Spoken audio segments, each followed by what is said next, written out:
नमस्कार, स्वागत है आपका। वोटों की बारात सुल्तानपुर राउंड में आ चुका है। जोरदार तालियां सुल्तानपुर की जनता के लिए जो बड़ी तादाद में हमारे साथ आज इस कार्यक्रम में शामिल होने के लिए आए हैं। अपना कीमती वक्त निकालकर हम इस वक्त मौजूद हैं गोमती नदी के सीता कुंड घाट पर। जी हां, और यहां जो मंदिर है, यहां से शाम को ये जानकारी दी गई मुझे कि इसी घाट पर कम से कम 86,000 ऋषियों ने आहुतियां दी हैं। महर्षि वाल्मीकि, महर्षि दुर्वासा, वशिष्ठ ऋषियों की ये तपोस्थली रही है। तो आज चुनाव के लोकतंत्र के सबसे बड़े यज्ञ में यहां की जनता अपनी आहुति डालने के लिए आई है। उन सब का स्वागत है। और हमारे साथ यहां 3 खास मेहमान होंगे राजनीतिक पार्टियों के, और एक खास मेहमान होंगे जो जनता की नुमाइंदगी करेंगे, यहाँ के वरिष्ठ पत्रकार हैं। तो जोरदार तालियों के साथ स्वागत कीजिए सबसे पहले जितेंद्र श्रीवास्तव जी का। पिछले करीब 2.5 से 3 दशक से वो पत्रकारिता में सक्रिय हैं और साथ ही समाज सेवक के तौर पे भी सुल्तानपुर की जनता उनको जानती है। स्वागत है जितेंद्र जी आपका आज के इस कार्यक्रम में। सूर्यभान सिंह बीजेपी के उम्मीदवार हैं इस बार चुनाव मैदान में। सुल्तानपुर के 2 विधानसभाओं का प्रतिनिधित्व कर चुके हैं सुल्तानपुर की। 1989 में जयसिंहपुर और 1996 में सुल्तानपुर से चुनाव जीते हैं। पिछले 3 दशक से इनका राजनीतिक सफर चल रहा है। स्वागत है सूर्यभान सिंह आपका आज वोटों की बारात कार्यक्रम में। हमारे साथ रविंद्र तिवारी हैं, वो समाजवादी पार्टी के नेता हैं। सुल्तानपुर में समाजवादी पार्टी के मीडिया प्रभारी हैं, लोहिया विचारधारा के प्रति समर्पित रहे हैं और अपने विधायक अनूप संडा की तरफ से आज इलाके के लोगों के सवालों का जवाब देने के लिए आए हैं। हालांकि आपको बता दें, अनूप संडा जी आखिरी वक्त तक हमसे ये वादा करते रहे कि इस कार्यक्रम में आएंगे, लेकिन आए नहीं। हम उनके आभारी हैं। उन्होंने अपने प्रतिनिधि को कम से कम इस कार्यक्रम में भेजा है। और आपको बता दें हमारे साथ तीसरे खास मेहमान कौन है। हमारे साथ डॉक्टर DS मिश्रा हैं जो बहुजन समाज पार्टी के नेता हैं। बीएसपी की भाईचारा मंडल कोऑर्डिनेशन कमेटी है, उसके वो कोऑर्डिनेटर हैं। साल 1999 से बीएसपी के साथ जुड़े हुए हैं। मायावती की विचारधारा और बीएसपी की नीतियों को आगे बढ़ाते हैं। और एक लाइन और है, इनको सतीश चंद्र मिश्रा जी का संरक्षण प्राप्त है। तो स्वागत है डॉक्टर DS मिश्रा आपका भी आज के इस कार्यक्रम में। फॉर्मेट आप लोग जानते हैं, इस कार्यक्रम को कई दिन से आप लोग टीवी पर देख रहे हैं। हम नेताओं के प्रवचन करवाने के बजाय नेताओं से वचन दिलवाने में यकीन रखते हैं। और खास तौर पे आज जब उस जगह आए हैं सुल्तानपुर, जिसका इस देश की आज़ादी की लड़ाई में बड़ा योगदान रहा है, जिसका किसान आंदोलन जवाहरलाल नेहरू ने अपनी आत्मकथा में लिख डाला है कि यहाँ के जो किसान नेता थे उन्होंने कैसे कंधे से कंधा मिलाकर साथ दिया है। वहाँ आज के नेता क्या वादा कर रहे हैं अपनी जनता से। तो सूर्यभान सिंह जी, सबसे पहले आपसे शुरू करते हैं। अगर जनता आपको चुन लेती है, सुल्तानपुर के लिए आपके पास क्या वादा है, क्या प्लान है? सबसे बड़ा हमारा वादा है, पर्यावरण के बाद जो करबला बना है और पर्यावरण के पार्क को 1 पैसा नहीं दिया गया, पार्क का सुंदरीकरण किया जाएगा और सीताकुंड घाट को घाट बनाया जाएगा और इस तरह के तमाम कार्यक्रम किए जाएंगे। और इसके पहले भी बहुत से काम हुए हैं जिसकी कोई सीमा नहीं। जितने जनप्रतिनिधि हैं कोई फेस करने को तैयार ही नहीं, कोई आता ही नहीं, अपने नुमाइंदे भेजते हैं। समाजवादी पार्टी ने सारा का सारा पैसा विधायक ने सब करबला और मस्जिद में दे दिया और मंदिर में और शमशान घाट पर 1 रुपया नहीं दिया। कब्रिस्तान की बाउंड्री में सारा रुपया बांट दिया। हमारे भाइयों को, हिंदुओं के ऊपर कोई 1 पैसे का पैसा कहीं नहीं खर्च किया। सर आप तो पहले भी सुल्तानपुर के विधायक रहे सर, तभी क्यों नहीं घाट बनवा दिया आपने सीताकुंड का? सर मैं सुल्तानपुर का पहले विधायक था, मैंने बहुत बड़ा काम किया। आपका जो आपका सब स्टेशन जो कोऑपरेटिव के बगल बना हुआ, आज भी मेरा पत्थर लगा हुआ है, उस सब स्टेशन को सूर्यभान सिंह ने बनवाया। आपका दोनों ब्लॉकों पर 10-10 लाख रुपए का मैंने हाल बनवाया, दोनों ब्लॉकों पर पत्थर लगा हुआ है। जितने विद्यालय हैं सबको मैं सहयोग का पैसा दिया विधायक निधि से, सब जगह मेरा पत्थर लगा हुआ है। सड़कों का कितना निर्माण करा जिसकी कोई सीमा है ही नहीं। मेरे समय की सड़कों की गिट्टी खेत में चली जा रही। इन लोगों ने 1 पैसे का काम तो किया ही नहीं, केवल जनता को 10 साल गुमराह किया और जनता को ठगा। केवल लैपटॉप, टॉफी और कंप्यूटर तो बांटते रह गए, वो भी रास्ते में बंद कर दिया। 1 पैसे का काम नहीं किया। ये तो जितने इनके जनप्रतिनिधि हैं सब तो रेप में फंसे जा रहे हैं। आप देख लीजिए जयसिंहपुर के विधायक का हालात, आपने अमेठी के विधायक का हालात देख लीजिए। सुप्रीम कोर्ट का ऑर्डर हुआ तब जाकर उसके ऊपर FIR हुआ और उसके बाद भी मुख्यमंत्री यहाँ भाषण देने के लिए आ रहे हैं मंच पे बैठ करके। ये समाजवादी पार्टी का हाल है। रविंद्र तिवारी जी, दो सवाल हैं आपसे। एक, मुख्यमंत्री अखिलेश यादव ने सुल्तानपुर को चुना कि यहां से वो अपने चुनाव प्रचार अभियान की शुरुआत करें, और अरुण वर्मा जी ने सिर मुंडाते ही ओले पड़वा दिए उन पर। सबसे पहले मैं आपके इस जी न्यूज चैनल का आभार व्यक्त करूंगा। आपने पौराणिक धरती सीताकुंड धाम का चुनाव किया, इसके लिए हम आभार व्यक्त करते हैं। और जहां तक बात रही माननीय अखिलेश यादव जी द्वारा सुल्तानपुर का ही चुनाव करने के लिए, मैं आपकी जानकारी में देना चाहता हूं कि इसी सुल्तानपुर की धरती पे बिजथुआ धाम है, जहां पे छद्म वस्त्रधारी छद्म राम का रूप धर करके एक कालनेमी राक्षस का हनुमान जी ने वध किया था। इसलिए इस छद्म राम नाम वस्त्रधारी राक्षसों का वध सुल्तानपुर की धरती से होना है। इसलिए सुल्तानपुर से अखिलेश यादव जी ने अपने चुनाव प्रचार कार्य का शुरुआत किया। मर्यादा पुरुषोत्तम भगवान राम जब अयोध्या से चले तो उन्होंने सबसे पहले पदार्पण सुल्तानपुर की धरती पर किया। इसलिए भी अखिलेश यादव जी ने अपने इस चुनाव कार्य का पहला पड़ाव सुल्तानपुर पर रखा। सर, मर्यादा पुरुषोत्तम राम को रास्ते में कोई ऐसा विधायक नहीं मिला होगा जिस पर रेपिस्ट होने का चार्ज लगा था। माननीय अरुण वर्मा जी की तरफ अगर आपका इशारा है, यह मिथ्या आरोप है। सामंती शक्तियां जो सुल्तानपुर की हैं, अगर नहीं सर, आप कहें तो मैं नाम लेके बता देता हूं, पहले भी नाम लेके बोल चुका हूं। मेरा इशारा नहीं है, मैं उसी तरफ बात कर रहा हूं सर, मैं उन्हीं की बात कर रहा हूं। अगर आप भाई साहब उनकी ओर इशारा है, देखिए शोर मचाने से सच्चाई खत्म नहीं हो जाएगी। माननीय विधायक अरुण वर्मा जी के ऊपर उस लड़की ने 164 के कलमबंद बयान में उनका नाम तक नहीं लिया है। माननीय विधायक अरुण वर्मा जी के बारे में हमारे मुख्यमंत्री माननीय अखिलेश यादव जी ने उन्होंने साफ रूप से कहा कि अगर वो परिवार जिस तरीके की भी जांच चाहे करा ले, हम हर तरीके की जांच को तैयार हैं। ये आज जिले की सामंती शक्तियों की एक सोची समझी साजिश के तहत मेरे निर्दोष विधायक को फंसाया गया है। ये सामंती शक्तियां सफल नहीं होंगी। और गायत्री प्रजापति भी निर्दोष हैं।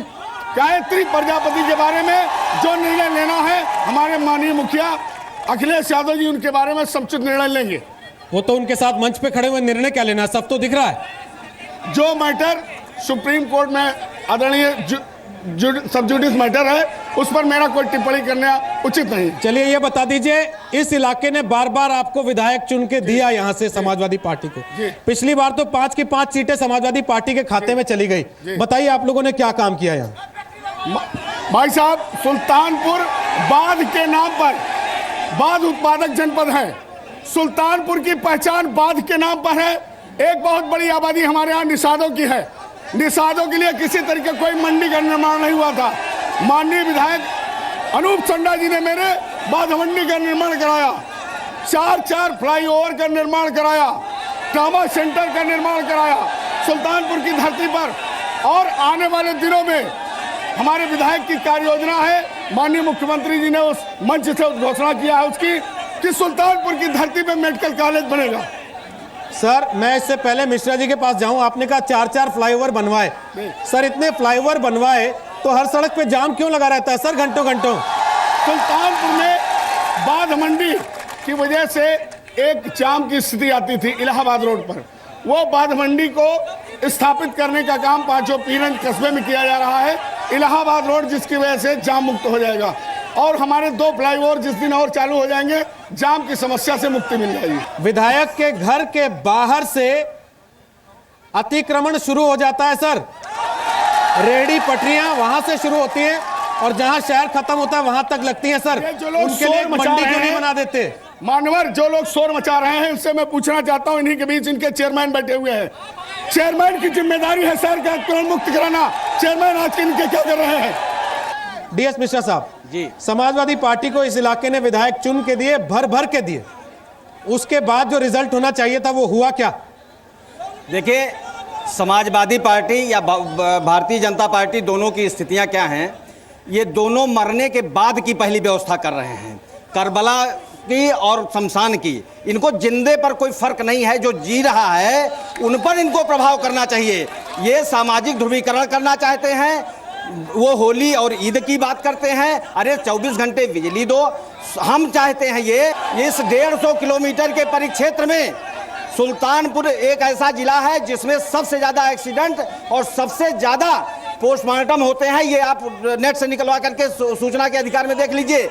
उसमें क्या है, इस 150 किलोमीटर के परिक्षेत्र में एक भी मेडिकल कॉलेज नहीं है। इसकी इनको नहीं है। ये जिंदे पर अपनी नहीं, ये मरने और लाशों पर राजनीति करने के लिए ये उतारू हो गए हैं लोग। सामाजिक ध्रुवीकरण चाहते हैं। मिश्रा जी सर, ये मरने के बाद का इंतजाम कर रहे हैं, आप जीते जी मूर्तियां लगवा देते हैं सर। नहीं, कोई जीते जी वो भी अपनी लगवाते हैं सर। इतिहास गवाह है। आज अगर लाल किले पर आप झंडा फहराते हैं तो वहां पर मूर्तियां की नहीं, आज जो भी ऐतिहासिक पुरुष होता है वो इतिहास रचता है। बहन कुमारी मायावती जी ने अपना एक इतिहास रचा। आज जो भी लखनऊ में जाता है, इसमें कोई ऐसा नहीं जिसको लखनऊ सुंदर न लगता हो। और सुनिएगा, आज उन्होंने अगर पत्थर के मूर्तियां बनवाई हैं, पत्थर के दीवारें बनवाई हैं, तो इसलिए कि उसमें किसी तरीके का कोई मिलावट ना आए और वो सीधे सीधे आज वो एक ऐतिहासिक पर्व के रूप में, ऐतिहासिक धरोहर के रूप में ये उत्तर प्रदेश के लिए, आप तो खैर उधर से ही आते हैं, आप देखे होंगे कितना अच्छा और कितना बढ़िया लगता है। और बताऊं आपको, अब ये कह दीजिए कि अभी सचिवालय माननीय मुख्यमंत्री जी ने बनवाया, उसको क्यों अच्छा बनवाया? आप घर अच्छा क्यों बनवाते हैं? ये प्रदेश सर सचिवालय से सरकार चलती है सर। मायावती की पर्स वाली मूर्ति सरकार चलती है क्या? मूर्तियों की बात नहीं है। मूर्तियां हमारे जो दलित भाई हैं, जो उनको देवी के रूप में मानते हैं, बहुत बड़ा वर्ग है, बहुत बड़ा वर्ग है जो बहन जी को नेता नहीं, इन लोगों के अगुआ तो नेता माने जाते हैं। हमारे जो समर्थक हैं वो बहन जी को एक देवी के स्वरूप में मानते हैं। निश्चित तौर उनको मानने का हक भी है। सर, उन पे आप आरोप लगाते हैं कि ये जीते जी लोगों को शमशान कब्रिस्तान दे रहे हैं। यही तो हो रहा है। आप अपनी देवी बना दे रहे हैं जीते जी उनको सर। नहीं, बिल्कुल मैं नहीं बना रहा हूं। भगवान बना दे रहे हैं सर। उनके अनुयायी, अगर उनके समर्थक बना रहे हैं तो इसमें हमको कोई आपत्ति। देखिए, आज दलितों के प्रति भेदभाव कर करके ये लोग जो चिल्ला रहे हैं, नहीं जी सकते हैं। इस समाज में बराबरी का दर्जा लाना पड़ेगा, दलित भाइयों का उत्थान करना पड़ेगा, गरीब मजलूमों को उत्थान पर लाना पड़ेगा। और सुनिएगा, सामाजिक विकास भेदभाव से नहीं चलेगा, धर्मांतरण और उससे नहीं चलेगा, तोड़ फोड़ से नहीं चलेगा। आपको करना है तो विकास करिए, सड़कों का विकास करिए, सुरक्षा का विकास करिए। बहन कुमारी मायावती जी जब आती हैं तो इसी देश के गुंडे मवाली सबके सब बाहर हो जाते हैं। ठीक सर। जितेंद्र जी, मैं आपसे एक चीज जानना चाहता हूं। सुल्तानपुर के बारे में कहा जाता है, एक किंवदंती है कि यहां से जिस पार्टी का विधायक बनता है उसी का राज हो जाता है उत्तर प्रदेश पे। जी, ये क्या इतिहास है, जरा इस पर भी रोशनी डालिए थोड़ी। ये सुल्तानपुर की एक सीट विधानसभा सीट है सदर, जो पहले जयसिंहपुर कहलाती थी। ये संयोग है कि 1952 के बाद से जितने भी चुनाव हुए हैं, वहाँ जिस पार्टी का विधायक रहा उसी पार्टी की सरकार यहाँ बनी है। चाहे बैजनाथ पांडे रहे हों, चाहे देवेंद्र पांडे रहे हों, चाहे रईस अहमद रहे हों, चाहे ओपी सिंह रहे हों, चाहे राम रतन यादव रहे हों, और चाहे अरुण वर्मा रहे हों, जिस पार्टी का भी विधायक चुना गया उसकी सरकार बनी। लेकिन इसे किंवदंती कहा जा सकता है, क्योंकि आपको सरदाना जी बताऊं मैं कि इस हिंदुस्तान में जो क्राइम नंबर 1 दर्ज होता है पुलिस का, जो अंग्रेजी एक्ट के तहत होता है, वो भी टोटके के रूप में होता है। और अखिलेश जी इसी किंवदंती और इसी संजोग को लेकर के टोटका करके गए हैं कि अपने चुनाव प्रचार का अभियान जो है इसीलिए वहाँ से शुरू किए हैं कि शायद ये किंवदंती के साथ इसका लाभ भी उन्हें मिल जाए। सर, ऐसे में मैं जिस रायबरेली अमेठी को क्रॉस करके आ रहा हूं, उसकी बजाय इसको होना चाहिए सबसे वीआईपी सीट, वही दर्जा नहीं मिल पाया इसे आज तक वीआईपी सीट का। ये रोना है सुल्तानपुर का कि हम आजादी के बाद से, आपको घोर आश्चर्य की बात है कि सुल्तानपुर में एक भी उद्योग नहीं है। एक चीनी मिल है, वो भी कोऑपरेटिव की है, वो भी हजारों लाखों करोड़ घाटे में है। लेकिन यहां जब भी आवाज उठती है वो केवल छोटी छोटी जरूरतों की आवाज उठती है।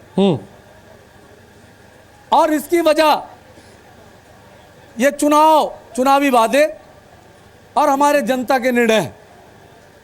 लेकिन ये जो लोग अभी एक दूसरे पर आरोप आक्षेप लगाकर विकास का वादा कर रहे हैं, पिछले कई दशकों से इनका जो वादा है वो केवल जीतने के बाद विधायक निधि तक सीमित हो जाता है।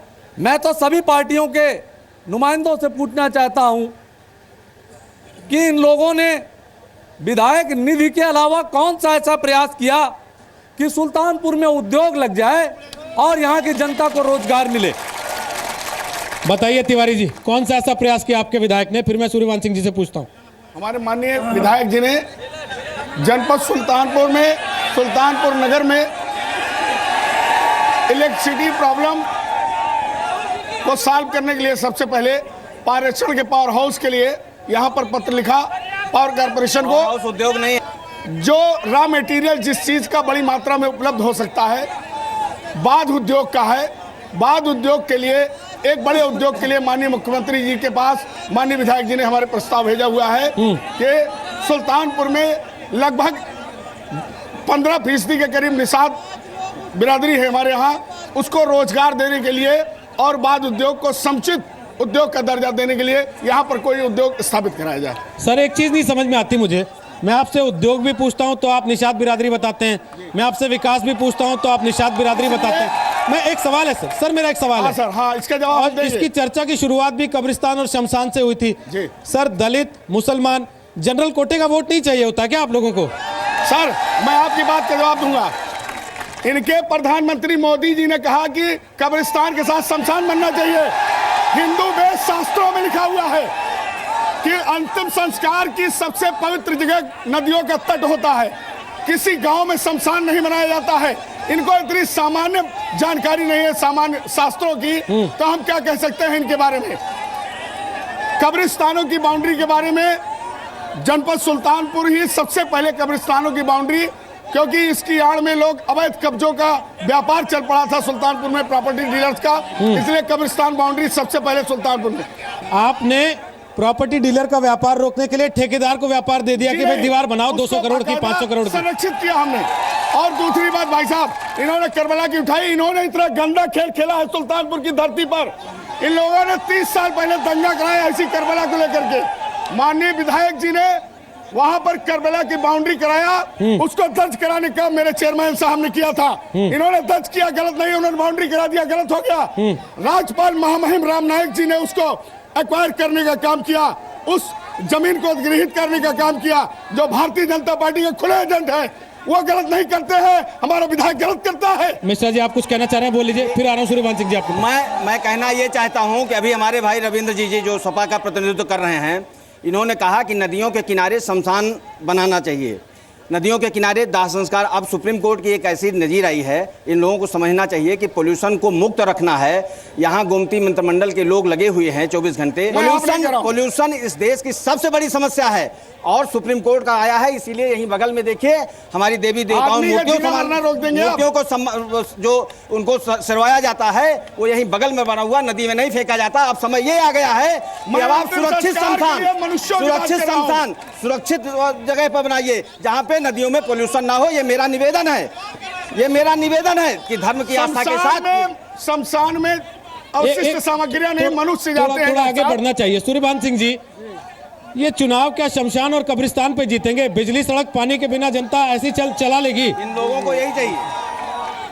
सुल्तानपुर के विकास में जैसे इन्होंने करबला की बात कही, नगर पालिका के चेयरमैन मेरे साथ खुद राज्यपाल के यहाँ गए थे और वहाँ हम लोगों ने आपत्ति किया और जबरदस्ती विधायक जा करके उसको पैसा दिया और बाउंड्री बनवाया। मना करने के बाद भी नहीं माना।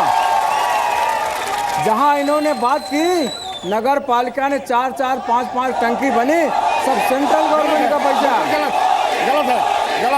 सब सेंट्रल जो टंकियां बन रही है, जो टंकी बन रही है, सेंट्रल गवर्नमेंट की पैसा है और चेयरमैन जा करके सिफारिश कर करके उस पैसे को वहां से लाए और 4-4 टंकियां बन रही। ओवर ब्रिज के जो उन्होंने बात की, ये रेलवे के जितने ओवर ब्रिज हैं ये सब सेंट्रल गवर्नमेंट का पैसा है। अंडरपास तो उसका खुलवा नहीं पाई है केंद्र की सरकार से। अंडरपास न खुलवाने के लिए हमारे विधायक ने भी बहुत प्रयास किया कि वो बंद रहे, पुल ना बने, इसके लिए विधायक ने भी बहुत प्रयास किया है। सुल्तानपुर के विधायक ने बहुत प्रयास किया कि जो पुलिस लाइन का पुल है वो बने ना, इसलिए उनके घर की जमीन जा रही थी। पुल का प्रस्ताव डॉक्टर साहब गलत बात।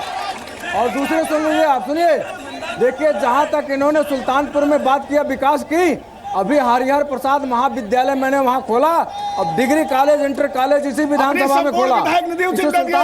पूरी निधि इसके अलावा इन्होंने सूर्यभान सिंह जी, विधायक निधि को लेके खासतौर पे स्कूल महाविद्यालय खोलने में आप लोगों पे बड़ा आरोप ये लगता है विधायक किसी पार्टी का हो, आपस में विधायक निधि एक दूसरे के नाम दान करके अपने बाप दादा के नाम से स्कूल खुलवा देते हैं। वो बरियार शाह के नाम से विद्यालय है, वो किसी के बाप के नाम से नहीं है। रिकॉर्ड तोड़ दिया इन्होंने विधायक पैसा देने अपने और सुन लीजिए, यहाँ कम से कम 30-40 प्राइमरी पाठशाला जिसमें कोई निधि नहीं लगी है, और 20 जूनियर हाई स्कूल मैंने खुद खुलवाया। और शासन से नहीं खुलवाया विधायक जी। देखिए, अगर कोई सरकारी प्राइमरी पाठशाला खुलती है तो विधायक की निधि नहीं है, विधायक की कमाई नहीं है, वो सरकार और जनता की कमाई है। आपने कुछ नहीं खुलवाया है, आपने एक भी प्राइमरी स्कूल नहीं खुला है। सरकार की कमाई है, जनता की कमाई है, जनता का धन है। अगर आपके पास नल आता है तो आपकी कमाई नहीं जो आप बांटते हो, तो आम जनता का। आप केवल उस दोनों के बीच में एक सेतु का काम करते हो, उसमें लोग दलाली खाते हैं। मैं कहता हूँ जनता की एक मिनट, जनता की देखिए, मैं जनता के पैसे को आप अपना कैसे कह सकते हो भाई? किसी सरकार की आप ऐसा संभव नहीं है। मैं कहता हूँ सरकार अगर सड़क बना रही है तो विधायक ने बनाई, ऐसा नहीं है। मैं मिश्रा जी, मैं जितेंद्र जी के पास जाना चाहता था, पर आपसे एक सवाल पूछ रहा हूँ पहले।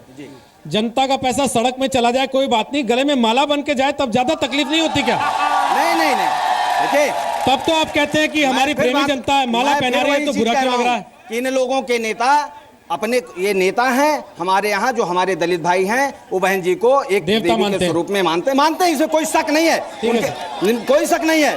और वो फूल की माला पहनाएं, वो हार की माला पहनाएं, वो सोने की माला पहनाएं, ये व्यक्ति का विशेष अधिकार है। इस पर हम लोग भी कभी अगरबत्ती सुलगाते हैं, कभी धूप सुलगाते हैं, कभी हवन करते हैं। मतलब यही कसर रह गई है। इसका मतलब ये नहीं है कि हम कोई हमको फूल की माला की जगह और हार पहना दिया तो हम उसके लिए बहुत बड़ा गुनाहगार हो गए। तो मतलब बहन जी का इसमें कोई वो नहीं है। तो मिश्रा जी, अब की बार जीत गए तो मतलब आप अगरबत्ती धूप बत्ती भी जला देंगे मायावती के लिए? मेरी बात सुनिए, मैं जीतूंगा, मैं जीत रहा हूं, मैं जीतूंगा। 2017 की सरकार बहन जी की बन रही, 5वीं बार बहन जी मुख्यमंत्री बन रही हैं। और देखिएगा मैं कैसे सुधार करता हूं। बहन जी ने ये कह रखा है कि इस बार हम लोग मूर्तियां और वो नहीं करेंगे, और जनता के जो भी समस्याएं हैं उनको सबको हम दूर करेंगे। बड़ा एहसान है जनता पे कि इस बार मूर्तियां नहीं लगेंगी, मायावती जी ने कहा है। बहन जी ने सीधे कहा है। सर जितेंद्र जी, ये विधायक निधि का क्या खेल है सर इस इलाके में, ये भी तो बताइए थोड़ा। ये पहले मैं एक बात बता दूं कि ये नेता हैं, ये इसी तरह जनता को गुमराह करते रहते हैं, इलेक्शन पीरियड में ज्यादा गुमराह करते हैं। और हमारी जनता जो है वो पिछले कम से कम 3 दशक से मैं देखता आ रहा हूं कि सही जब समय आता है चुनाव करने का तो तालियां बजा के, हुल्लड़ बजा के अपना काम पूरा कर लेती है। यहां मसला निषाद जो 100 किलोमीटर गोमती है उसके किनारे जो बसी बिरादरी है, वो बाद और मूंज का काम करती है पूरे हिंदुस्तान में सबसे ज्यादा, यहीं से होता है बाद उत्पादक। लेकिन अब उनके वोट पाने के लिए कभी सपा विधायक अपनी निधि से उनकी मंडियां बनवाता है, कभी उसका शिलान्यास और उद्घाटन भाजपा के सांसद करते हैं। जरूरत क्या है वो नहीं हो रहा है। जहां 20,000 परिवार बाद और मूंज पर डिपेंड हो, हमारे जिले के प्रतिनिधियों ने यह प्रयास नहीं किया कि बाद कुटोर उद्योग हो जाए और लोन मिलने लगे इन बिरादरी को ताकि इनका भी स्तर उठ सके। ये तो बड़ी अजीबोगरीब बात है। विधायक निधि खर्च करना ये हमारी नहीं, जनप्रतिनिधियों की मजबूरी है। क्यों मजबूरी है जनता अच्छी तरीके से जानती है, क्योंकि उसके पीछे ही ये लग्जरी गाड़ियां निकलती हैं। लेकिन विधायक निधि के अलावा और कोई कार्य यहां नहीं दिखाई पड़ा। दावा कोई कर देता है कि 4 ओवरब्रिज बनवा रहे हैं, वो मायावती जो है उसका शिलान्यास पत्थर लगा के गई, उसका बजट जो है भाजपा सरकार के पहले आया और वो सपा की घोषणा पत्र में है उपलब्धियों में। तो ये नेता जो है यहां गुमराह कर रहे हैं सबको, ये बता नहीं रहे सही बात। जिस गोमती मैया के किनारे, आदि गंगा के किनारे हम खड़े हैं, उसके पानी को शुद्ध करने के लिए इस सुल्तानपुर में गोमती प्रदूषण नियंत्रण बोर्ड ने 5 ट्रीटमेंट प्लांट लगाए। साहब 30 साल से चल रहा है सफाई का काम। ये ट्रीटमेंट प्लांट खत्म हो गए, यहां से बोर्ड का दफ्तर चला गया। गोमती मैया के शुद्धिकरण का मुद्दा यहां का कोई जनप्रतिनिधि और कोई पार्टी नहीं उठाती। एक चीज अपने दर्शकों को मैं भी जरूर बताना चाहूंगा, गोमती मित्र मंडल, आज जब सुबह हम यहां पहुंचे तो एक वकील साहब अकेले हाथ में झाड़ू लेके इस गोमती घाट की सफाई कर रहे थे। क्या ये काम सफाई कराने का, इस घाट को सुंदर बनाने का यहां के जनप्रतिनिधियों का नहीं था? क्या यहां के जनप्रतिनिधियों ने इस काम पे ध्यान दिया? यहाँ के जनप्रतिनिधि जो है, बताइए सर। यहाँ के जो जनप्रतिनिधि है वो फोटो खिंचाने के लिए स्वयं पर्यावरण पार्क में एक दिन झाड़ू लगाते हैं और फोटो खिंचाते हैं। मैंने उनसे कहा, कुछ हमारे और भी लोग थे समाज से, हमने कहा भाई आप अपने काम को क्यों नहीं करते हो? इतनी बड़ी फौज इस शहर में है जो शासन प्रशासन के अंदर में आती है, आप जिलाधिकारी महोदय से, सीडीओ महोदय से, नगर पालिका के लोगों से क्यों नहीं उसको साफ कराते हो आप? लेकिन हमारे गोमती मित्र मंडल वाले इसके लिए बधाई के पात्र हैं। निश्चित तौर पर सीताकुंड घाट को स्वच्छ रखने में उनका कोई साने नहीं है। और मेरी सुन लो, अगर मेरी सुनोगे तो आपको कहीं कोई दिक्कत नहीं होगी। आने दो सरकार, मैं इनसे झाड़ू नहीं उठवाऊंगा आपसे, मैं पूरा शहर चमाचम रखूंगा, ये मेरा वादा है। ये हमारे सुल्तानपुर के होने वाले विधायक मुजीब अहमद जी का वादा है। और ना तो वो सुनिए, ना तो भाई हमारे मुजीब अहमद जी आपके कमीशन कहीं खाएंगे। ये मरा अगर कोई होगा, मैं सुल्तानपुर में रहूंगा, यही सुल्तानपुर से मैं कहीं नहीं जाऊंगा। मैं उन जनपदियों में उसमें नहीं हूँ कि जो कल छोड़ करके आपको लखनऊ दिल्ली दिखेगा। आप मुझसे बात करिएगा और सारे लोगों को मैं इस बात का चैलेंज करता हूं। सर तिवारी जी, ये गोमती का घाट है, ये इसकी गलती है क्या? कब्रिस्तान होता तो आप 200 करोड़ लगवा देते यहाँ पे। नहीं भाई साहब, ऐसा नहीं है। बताइए ना सर, दिखाइए ना सर, आप लोगों ने क्या किया? अधिवक्ता बाबू मदन सिंह जी का नाम लिया, बड़े आदर के साथ मैं बाबू मदन सिंह जी का आभार व्यक्त करना चाहता हूं। अब ये ना कह दीजिएगा इन्होंने अकेले इस घाट की सौंदर्यीकरण का भार उठाया हुआ है, लेकिन बाबू मदन सिंह जी से ही इस बात की तस्दीक आप कर सकते हैं कि सीताकुंड घाट के सौंदर्यीकरण की दिशा में सबसे पहला कदम अनूप चंडा ने उठाया था सन 2000 में। सर क्या था, मुझे किसी से तस्दीक करने की जरूरत नहीं ना सर, पीछे घाट है, घाट अपनी तस्दीक खुद कर रहा है। कितना सौंदर्यीकरण हुआ इसका सर? कदम उठाए थे भाई साहब। प्रदूषण मुक्ति का सबसे पहला फावड़ा अनूप चंडा ने फावड़ा लगाते हैं, झाड़ू लगाते हैं, तो मैं कह रहा हूं। और आदरणीय बाबूजी जो भारतीय जनता पार्टी के हमारे पिता तुल्य हैं, 1 पैसा गोमती नदी घाट पर किसी भारतीय जनता पार्टी के प्रतिनिधि ने नहीं दिया है। ये बात मैं पूरी जिम्मेदारी से कह रहा हूँ। हमारे सांसद भी हैं। बोलिए सूर्यभान जी, बोलिए सूर्यभान जी, अपनी बात कीजिए। विधायक रहते आपने गोमती घाट की बेहतरी के लिए क्या दिया, क्या किया? शांत कीजिए तभी तो आवाज आएगी। देखिए आप लोग शांत हो जाए। देखिए सीताकुंड घाट के लिए भारतीय जनता पार्टी ने क्या किया मैं बताना चाहता हूं। आप लोग उसको प्रेम से सुनिए। आप मेरी बात सुनिए। सीताकुंड घाट का सारा सुंदरीकरण का काम नगर पालिका के चेयरमैन ने करा। दुर्गा पूजा का विसर्जन का काम नगर पालिका चेयरमैन ने करा। और शांत रहिए आप और सुनिए मेरी बात। ये आपके सामने जो पार्क बना हुआ है, ये सांसद विश्वनाथ दास शास्त्री ने इसको बनवाया। आज भी पत्थर लगा हुआ है। ये काम हमारे उस समय के मंत्री ने विनोद सिंह ने करवाया है। ये बसपा और सपा ने 1 पैसे का काम नहीं किया। बसपा ने उस उम्मीदवार को उतारा जिन्होंने अंबेडकर पार्क बनाया लखनऊ में। नहीं करके यहाँ चुनाव यहाँ पर विनोद सिंह जब समाजवादी थे तो उन्होंने काम कराया। 10 साल था, वो आपके सामने फेस करने के लिए तैयार नहीं है। किसी विधायक सांसद ने कुछ नहीं किया। यहाँ आता ही नहीं फेस करने के लिए। इनमें साहस नहीं है, इन लोगों ने कोई काम नहीं किया, इनकी हिम्मत नहीं आपके सामने आ जाए। अच्छा एक चीज हम जनता से पूछते हैं, एक बात बताइए, सुल्तानपुर में 24 घंटे बिजली आती है क्या? सुल्तानपुर में सड़कों पे जाम रहता है क्या? पीने का साफ पानी आप लोगों के घरों में आता है क्या? सर ये तो 3 बेसिक सवाल हैं। अब आप लोग तय कर लीजिए आप में से कौन जिम्मेदारी लेना चाहता है इसकी। इसको दुरुस्त करने की जिम्मेदारी बहुजन समाज पार्टी लेती है, बिगाड़ने की जिम्मेदारी हमारे दो बगल में जनप्रतिनिधि हैं ये लोग लेते हैं। भाई साहब, हमारे माननीय मुख्यमंत्री अखिलेश यादव जी ने कल सुल्तानपुर की जनसभा में इस बात का ऐलान किया है कि हम यहाँ सुल्तानपुर में अतिक्रमण की समस्या से मुक्ति के लिए फैमिली बाजार बनाएंगे और फैमिली बाजार बनते ही जाम के अतिक्रमण की समस्या समाप्त हो जाएगी। बोलिए सूर्यभान सिंह जी, आप क्या करेंगे? जितने बिजली, सड़क, पानी के लिए आपके पास क्या वादा है? इंतजाम कर दूंगा। देखिए, केंद्र में अपनी सरकार है और नगर पालिका आपकी है और विधायक आपका, प्रदेश में सरकार बनने जा रही है।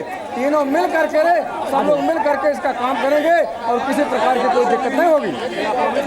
आप क्यों नाराज? हाँ, इसीलिए आप क्यों नाराज थे और पूछे किससे सवाल है? हमारा सवाल है माननीय सूर्यभान सिंह जी से। भारतीय जनता पार्टी की सरकार है केंद्र में, ये कटावा से लेकर के और बाईपास तक माननीय वरुण गांधी को, जो कि आज भी इनके कार्यालय में सांसद प्रतिनिधि के होगा, वेंकैया नायडू को चिट्ठी लिखी गई और मोड़ से लेकर के बाईपास से लेकर कटावा तक सड़क बंधा बनना है। उस बंधे को ठंडे बस्ते में डाल दिया गया, जिससे 11 सड़कें जुड़ेंगी और जाम की समस्या खत्म हो जाएगी। इस पे हमारे विधायक जी का क्या कहना है? और साथ ही अगर बलात्कार पे ही चर्चा करनी है तो साक्षी महाराज पे भी चर्चा कर ले। देखिए सूर्यभान सिंह जी, अभी नितिन गडकरी जी आए थे, 1800 करोड़ का प्रोजेक्ट का उन्होंने घोषणा करके गए हैं। और सब जितनी सड़कें हैं, आपकी जितनी सड़कें बन रही हैं, ये सब सेंट्रल गवर्नमेंट की है। ये प्रधानमंत्री रोजगार से जो गांव की सड़कें जा रही हैं, ये माननीय अटल जी की योजना है। और जो 4 लेयर की सड़क बन रही है, ये केंद्र गवर्नमेंट की है। प्रदेश गवर्नमेंट की एक भी सड़क नहीं, सारी सड़कें केंद्र गवर्नमेंट की है। और प्रदेश में सरकार बनेगी, लोकल छोटी छोटी सड़कों का भी निर्माण होगा। आपका सवाल किससे है? सर, मेरा सवाल समाजवादी पार्टी से है। पूछे। इन्होंने 5 साल मुसलमान और यादवों की सेवा करते रहे। क्या यही समाजवाद है? क्या समाजवाद की यही डेफिनेशन है? और बाकी और कोई जनता नहीं है? आपको ऐसा क्यों लगता है केवल मुसलमान और यादवों की करते रहे? जब मुसलमान की मौत होती है तो 1 करोड़ रुपए उनको दिया जाता है, और कोई हिंदू और दूसरे कोई जात का मरता है तो 54 नहीं दी जाती उसको। ये तिवारी जी, आरोप बार बार आपकी पार्टी पे लगता है, इसकी सफाई तो दीजिए। तो भाई साहब, ये आरोप पूरी तरीके से दुर्भावना से प्रेरित है। समाजवादी पार्टी की सरकार जनता के गंगा जमनी तहजीब के प्रति समर्पित है। समाज के हर वर्ग के प्रति समाजवादी पार्टी समर्पित है। अभी 123 लोग नोटबंदी में जो मारे गए, उसमें प्रत्येक बिरादरी का आदमी था, हिंदू था, मुसलमान था। सबको मुआवजा देने का काम अगर किसी ने किया तो अखिलेश यादव जी ने किया। भारतीय जनता पार्टी ने नोटबंदी में 123 लोगों को मौत के घाट उतारने का काम किया और उनके प्रति लोकसभा में, राज्यसभा में, संसद में किसी तरीके के श्रद्धांजलि सभा से भी परहेज किया इन्होंने। ये भारतीय जनता पार्टी के लोग जनता के नुमाइंदे नहीं हो सकते हैं, केवल एक वर्ग के नुमाइंदे हो सकते हैं। मैं इसीलिए मैं आम जनता से कहता हूं कि ये भेदभाव करेंगे, वो भेदभाव करेंगे, मेरे साथ आइए, मैं कोई भेदभाव नहीं करूंगा। मैं हिंदू, मुसलमान, सिख, ईसाई, ब्राह्मण, सर, आपकी तो सबको साथ लेके चलूंगा, ये मेरा नारा है। मिश्रा जी, आपकी तो कैंडिडेट लिस्ट में भेदभाव दिखाई देता है। क्या दिखा देते हैं साहब? आपकी तो कैंडिडेट लिस्ट में भेदभाव दिखाई देता है। आप तो टिकटें भी धर्म के आधार पे बांट रहे हैं। नहीं, ऐसा नहीं है। मेरे ही यहाँ है, भारतीय जनता पार्टी ने एक भी मुस्लिम को टिकट नहीं दिया है। हमने हिंदू मुस्लिम सबको बराबरी के दर्जे के हिसाब से, और जो जैसा प्रतिनिधित्व कर सकता है, जो जिसकी जितनी क्षमता है, जो जिसकी तैयारी है, उतनी उसकी भागीदारी है। ये बहुजन समाज पार्टी का नारा है। ऐसे मत करिए। ठीक है, एक सवाल और ले रहे हैं। पूछिए, क्या सवाल है आपका? देखिए, इन्होंने टोपी लगाई है और टोपी पे संदेश लिखा है, पुरानी पेंशन बहाल करो। तो सवाल क्या आपका? मेरा सवाल सभी राजनीतिक दलों से है। मैं इन सब से पूछना चाहता हूं कि हमारे कर्मचारी जो 60 साल तक सेवा करते हैं, 2005 के बाद से इनकी पेंशन बंद कर दी गई है। भाजपा सरकार या उत्तर प्रदेश सरकार इस संबंध में क्या कार्रवाई कर रही है, नंबर 1। नंबर 2, अगर हमारे कर्मचारियों की पेंशन बंद कर दी गई है तो क्या ये लोकसभा और विधानसभा के सदस्यों की पेंशन भी बंद कर दी जाएगी? इस पे तीनों पार्टियों को जवाब देना चाहिए एक एक करके। पहले सूर्यभान सिंह जी आप बोलिए, फिर उनके पास जाता हूं, फिर आपके पास आऊंगा। बोलिए, समाजवादी आप सुन लीजिए जवाब उनका। पेंशन समाजवादी पार्टी के लोगों ने बंद किया। केंद्र का जो पैसा आता रहा ने बंद किया है, केवल लैपटॉप, टॉफी और कंप्यूटर बांटते रह बंद किया है। गए। इन्होंने एक पैसे का काम नहीं किया, केवल लैपटॉप, टॉफी, कंप्यूटर बांटा। सारा पैसा केंद्र का इन्होंने खर्च कर डाला। सर पेंशन का बताइए ना, पेंशन का। पेंशन हमारी सरकार प्रदेश में बनेगी और केंद्र में है तो हम लोग पेंशन को बहाल करेंगे, वरना नहीं, वरना नहीं। समाजवादी पार्टी के लोग मतलब ये लोग आपको वोट ना दे तो इनको सजा मिलेगी। किसी को सजा नहीं मिलेगी। केंद्र में सरकार बननी है, बता रहे हैं। प्रदेश की सरकार, सर केंद्र में आपकी सरकार है ना। वास्तव में सबसे बड़ी बाधा जो है प्रदेश सरकार है। केंद्र सरकार का सारा बजट प्रदेश सरकार खा जा रही। बोलिए तिवारी जी, वो काम नहीं आप लोग क्या करेंगे इनके लिए जिनकी पुरानी पेंशन है? काम नहीं करने दे रहे। भाई साहब, मुझको सामान्य विधिक जानकारी पे चाचा जी की तरस आ रहा है कि राष्ट्रीय पेंशन नीति राष्ट्रीय केंद्र सरकार का मसला है। सारा पैसा सन 2005 में क्या करें? पेंशन बंद कर दी है, 19% केंद्र सरकार का मसला है। आया हुआ प्रदेश बंद और केंद्र सरकार ने बंद किया। पूरा कीजिए, केंद्र पूरा सरकार ने, कीजिए।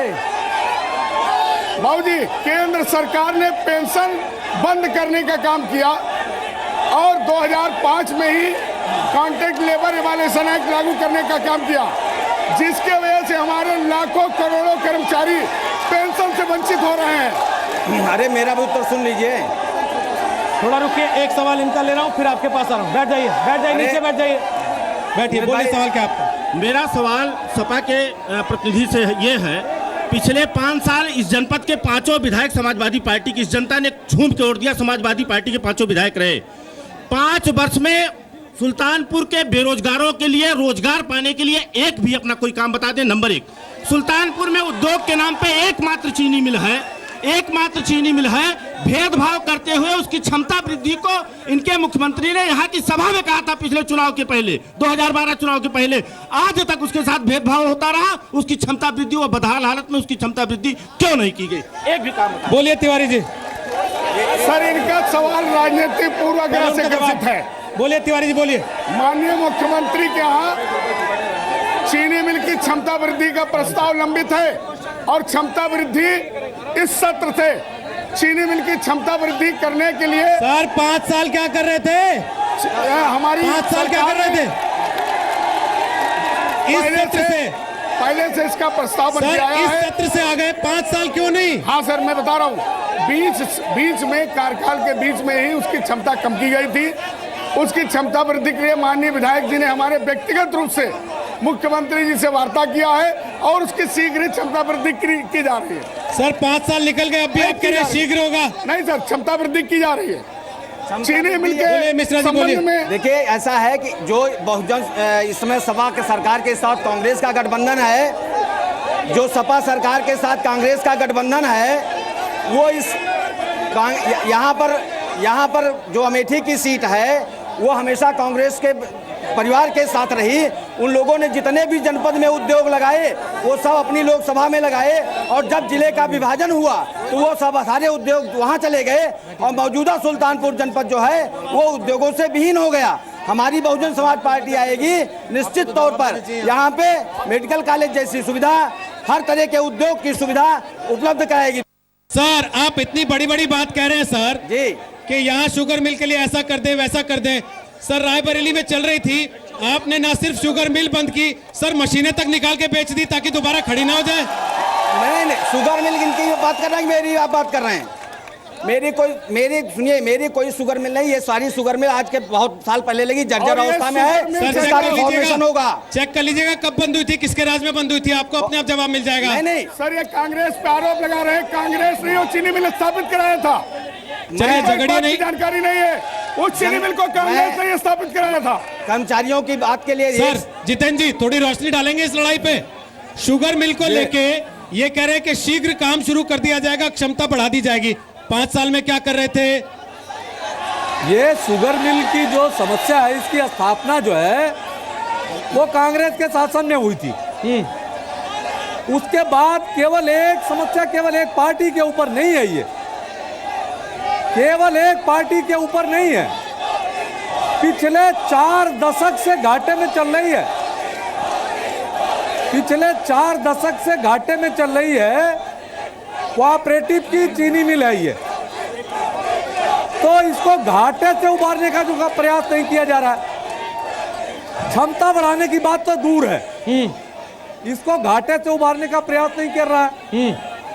अभी जो सरकार है उसने कोऑपरेटिव को पैसा दिया, लेकिन कोऑपरेटिव चीनी मिल को नहीं दिया। चीनी मिल का जब तक गन्ने का उत्पादन नहीं बढ़ाएंगे ये घाटे में रहेगी।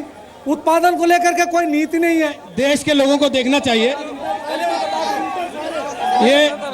ये मदन जी हैं, ये मदन जी हैं, ये गोमती मित्र मंडल की संस्था से जुड़े हैं। आज सुबह जब हमारी टीम आई तो ये अकेले झाड़ू लगा रहे थे, और यकीन मानिए जब तक इन्होंने खुद नहीं बताया कि मैं वकील हूं, एक क्रिमिनल लॉयर हूं, तब तक कोई अंदाजा नहीं लगा सकता था कि एक क्रिमिनल लॉयर सुबह 6 बजे उठ के यहाँ गोमती के घाट पे झाड़ू लगाएगा। सर ये बता दीजिए एक चीज, बैठिए मैं आपसे मौका देता हूं आपको। सर ये बता दीजिए कि सरकारों ने, विधायकों ने, नेताओं ने इस गोमती की बेहतरी के लिए कुछ काम किया, या आप लोग अकेले खुद ही लगे हैं अपने दम पे? अभी तक कुछ नहीं किया है। 20 पत्र मैंने शासन को लिखा है, और यहाँ तक कि नहीं माननीय विधायक जी से अब उनके वो तो है ना, उनके प्रतिनिधि आपसे पूछना चाहता हूँ। 50 पत्र मैंने दिया है इस मुख्यमंत्री को कि यहाँ गोमती की स्वच्छता के लिए आप कुछ कर दीजिए, और अनूप संडा जी से निवेदन करता रहा है कि यहाँ जो है यहाँ जो श्राद्ध स्थल है यहाँ उसको बनवा दीजिए। कभी उन्होंने आने की जहमत नहीं उठाई है, और आप कहते हो यहाँ विकास काम किया है। मदन भाई प्रयास किया।